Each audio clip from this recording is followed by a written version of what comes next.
Vamos viver a lição 282. Hoje eu não terei medo do amor. E aí, essa frase, ela parece estranha se a gente interpreta ela de dentro do mundo, né? Se a gente pegar e pensar assim, hoje eu não terei medo do amor. Não, mas eu não tenho medo do amor, né? Parece que assim, se eu for pensar aqui na ideia de mundo, eu não tenho medo de amor. Parece que o amor é o que a gente quer aqui, né? Eu quero me relacionar bem com as pessoas, eu quero, sei lá, amar e ser amada.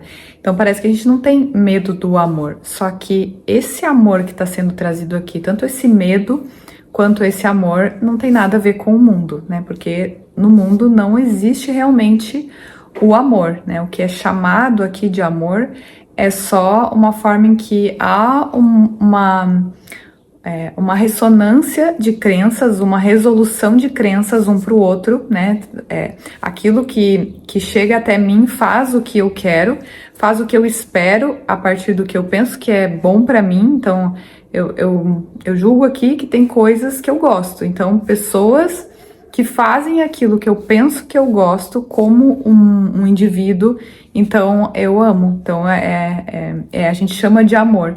Mas o amor é só esse esconderijo, essa forma de ocultar o medo, que é o pensamento de estar separado de Deus, né? É isso que as relações aqui, elas estão o tempo todo ocultando, né? Que são esses relacionamentos especiais que Jesus traz no livro, tanto relacionamentos especiais de amor, como relacionamentos especiais de ódio.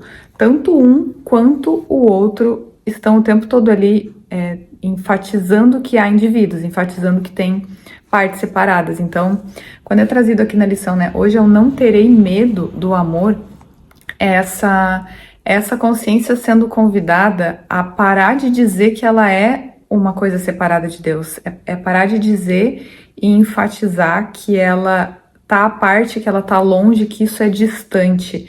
Então, o que muitas vezes, né, dentro da metafísica de Um Curso de Milagres, Jesus explica isso no livro, ele traz que há uma grande resistência em se entregar, em se aceitar como sendo o próprio amor, sendo a própria totalidade, porque o que a consciência fez, né? Ela se pensando a parte de Deus, e aí esse é o pensamento de separação, que é chamado, né, o símbolo medo. Esse pensamento se viu sozinho, então se viu ali como se fosse uma parte separada, não estando dentro dessa imensidão. Não é nem imensidão, porque não tem espaço, é um total, algo que é tudo. Então não tem uma definição, só que isso que se viu separado se definiu, então se autodefiniu. E essa definição configura esse medo, porque agora parece que tem uma coisa aqui, ó, que eu não sei o que é. É como aquilo que era conhecido passou a ser desconhecido, né? É uma coisa que era conhecida porque simplesmente existia. Deus simplesmente existia, não, simplesmente existe, né? Então, Deus existe, isso que tá aqui e agora, né? Mas a gente traz essa ideia para simbolizar isso. Então, isso existe e continua existindo, só que uma parte disso se faz como se não tivesse mais lá no que é tudo. Então, isso é a representação do medo que gera todas as outras ideias aqui de limites, todas as ideias de formas que se seguem dessa definição, né? Essa definição faz faz outras definições, que faz mais definições e vai afunilando esse foco, e aí isso se torna uma ideia de pequenez, né, de limitação, de fraqueza, de uma coisa que agora tá muito, aparentemente, né, distante disso que é total. Então, tanto que, né, a consciência, ela se percebe aqui, através de cada um de nós, como se a gente todos fossem uma coisa, uma parte do outro, sendo que é a mesma consciência. A consciência ainda é unificada, né? Tanto na ideia de separação quanto na totalidade ainda há uma unificação, porque não tem como ela não ser. Então ela só parece que é individual aqui, porque agora as formas aparentam diferenças, né? A gente parece que em imagens uma coisa é totalmente diferente, não tem nada no mundo, na ideia pós-Big Bang, que tenha uma coisa que é igual à outra. Não existe. Todas as coisas são diferentes. Então, isso configura essa ideia de medo agora, né? Ó, eu não sei mais o que eu sou. Então, desconhecendo agora o que eu sou, parece que isso isso vai ser ruim. É uma interpretação de que isso não vai ser uma liberdade de ser, parece que vai piorar, parece que vai ser um aprisionamento, parece que isso vai destruir aquilo que eu penso que eu sou, porque quando a gente pensa aqui, né, ó, o que é o medo do amor, né? É simplesmente se entregar à experiência de não ser eu. E parece que ser eu é um lugar de segurança, porque é o lugar que eu já conheço, ó, eu já conheço o meu jeito, eu já conheço a minha forma de pensar, eu já conheço a forma como eu atuo, eu já conheço aqui, ó, eu controlo, né, as interações aqui, eu já sei como é que eu tenho que fazer com essa pessoa ou não fazer com aquela. Então, tudo o que envolve o eu aqui, agora essa consciência fez como se isso fosse o normal, o natural e o conhecido. Então, aquilo que nós realmente somos é que parece que é distinto, é desconhecido, é uma coisa que vai gerar conflito, é uma coisa que vai gerar medo.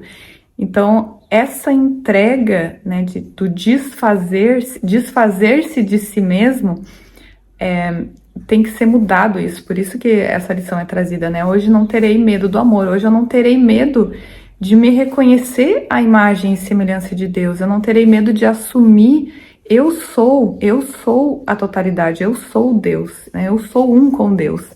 Então, é essa abertura, né, que a mente precisa colocar a cada instante, porque a cada pequeno instante que passa, a consciência está sendo convidada a direcionar o seu foco de novo para a ideia de eu aqui, ó. Eu fazendo alguma coisa, eu pensando alguma coisa, eu sentindo alguma coisa, eu sendo mãe, eu sendo isso ou aquilo. Então, todas as coisas estão sendo o tempo todo, né, enfatizadas e trazendo essa ideia aqui de eu. E aí é trazido assim, ó. Se eu conseguisse compreender apenas isso hoje, a salvação seria alcançada para todo o mundo.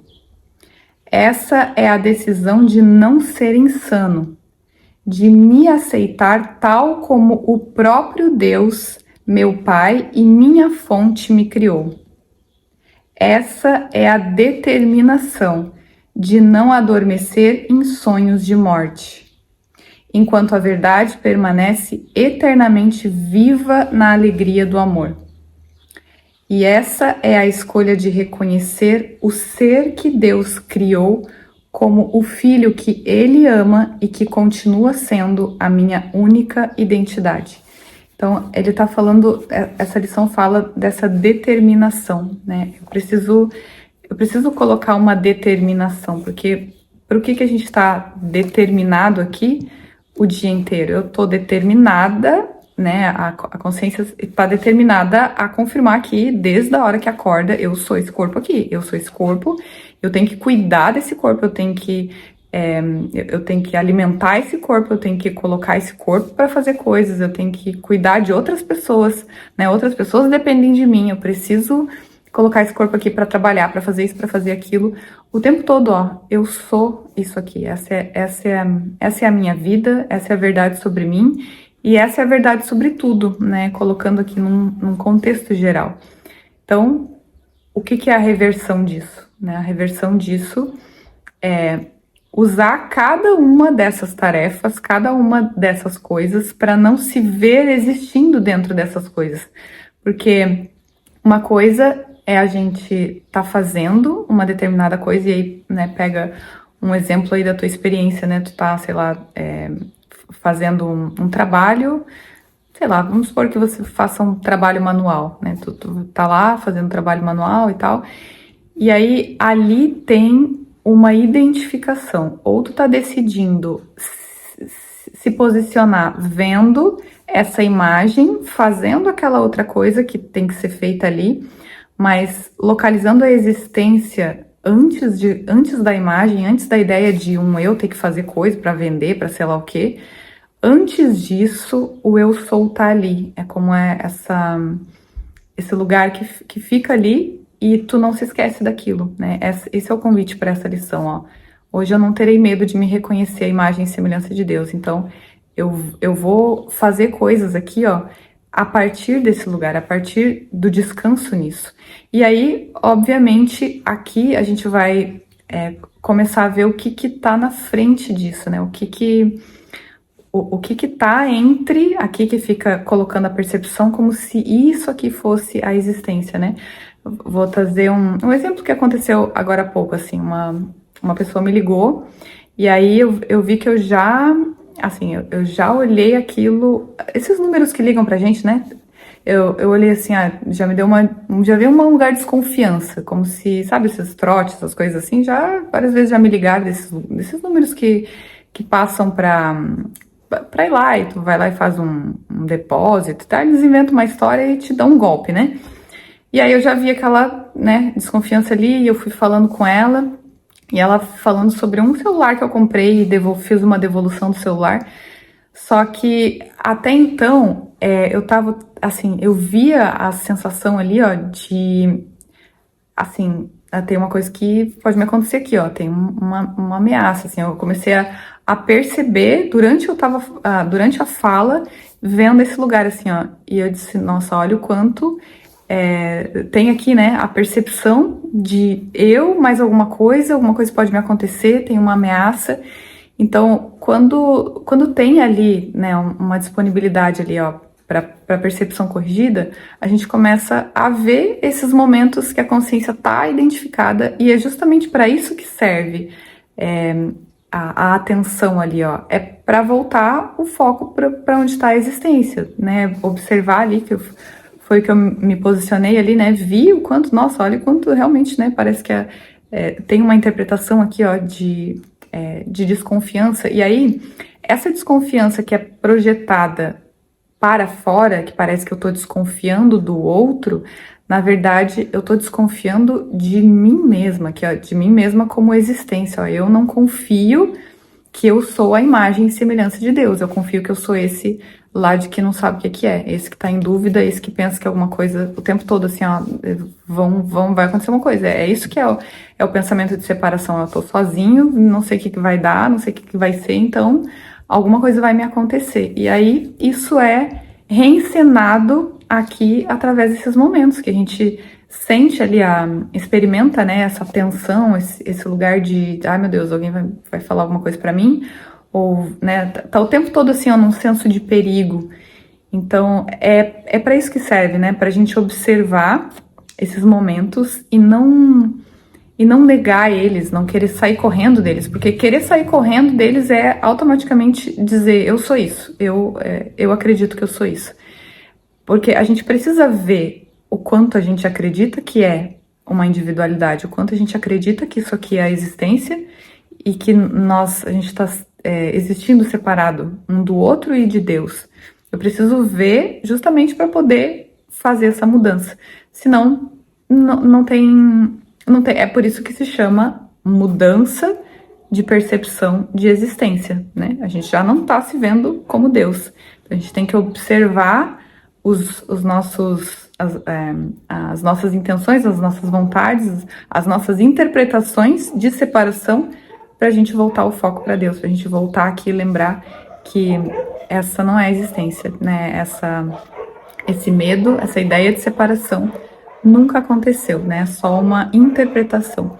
E aí a gente, né, é convidado, obviamente, a colocar essa determinação disso ser contínuo, né? Que isso seja contínuo a partir da decisão de cada um, porque é só a nossa decisão pela convicção que faz com que Deus seja claro, né? Essa experiência de ser como Deus venha a ser algo que fica claro e não uma coisa que pareça distante, né? Porque só parece distante por conta dos bloqueios, por conta do próprio bloqueio que a consciência está se interpondo, colocando as crenças na frente, né? Então ela tá como se estivesse com um pano em cima, né? Esse pano de crenças e condicionamentos e coisas que ficam na frente dessa experiência de simplesmente ser. Então, a gente precisa focar nisso que tá na frente para poder lembrar a consciência que ela não é nada disso. Então é isso, a gente se vê no próximo vídeo. Até lá e tchau, tchau!